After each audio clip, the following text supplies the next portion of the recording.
Good night and welcome to this week's St. Ogan story. This week's story is called The Gardener. Missandra quietly wiped her mouth and situated her napkin near her plate. She slipped away from the table unnoticed, gathered her belongings from her room, and very languidly set out alone towards town in the dank evening. After she had walked a quarter hour, a neighborly woman raking her lawn said hello to Missandra. She returned the greeting and asked if she could use the restroom, as she was still far from home.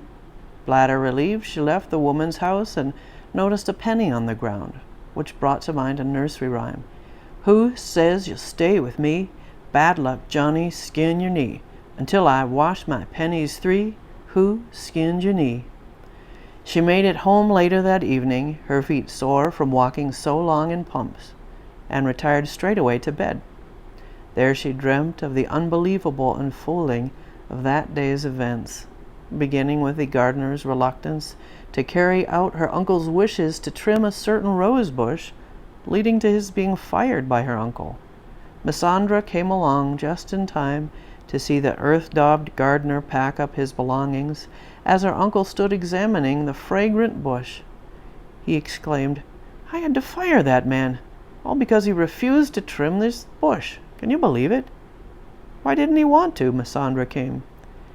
"He said this bush made him remember his old grandmother, that it looked exactly like the rose bush she was pruning 30 years ago, just before her death."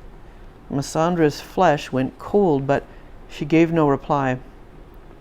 Her uncle continued, "He's said strange things like this before, but I don't need this anymore. People need to do what they're hired to do." Missandra's curiosity was up and she asked, "What kinds of other strange things has he said?"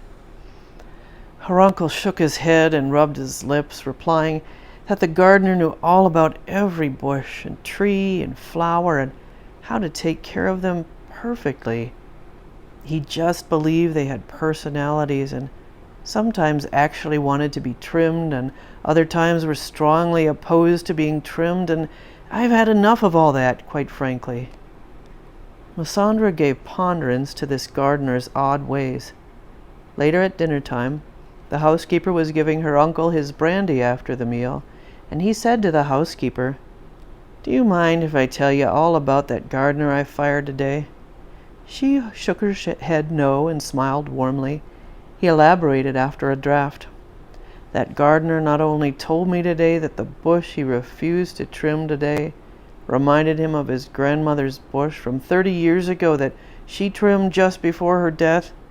He also told me last month," he took another swallow, "that he knew she was not supposed to trim that bush, but he was too afraid to tell her, of course." The housekeeper looked confused, but he continued, taking his time. "How am I supposed to know if it's only bad luck for him to trim or if it's bad luck for me too if I prune it?" "You believe the gardener?" she asked. "I don't know. I just want to rule out possibilities," he came back. He retired to this sable leather stuffed chair at the opposite end of the dark room, facing away from Missandra.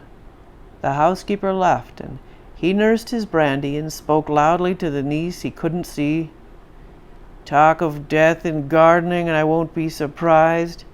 Talk of wishing for immortality," he fairly sang this, "and I will not believe you, for the sun above is all we know, and this life is all there is to live."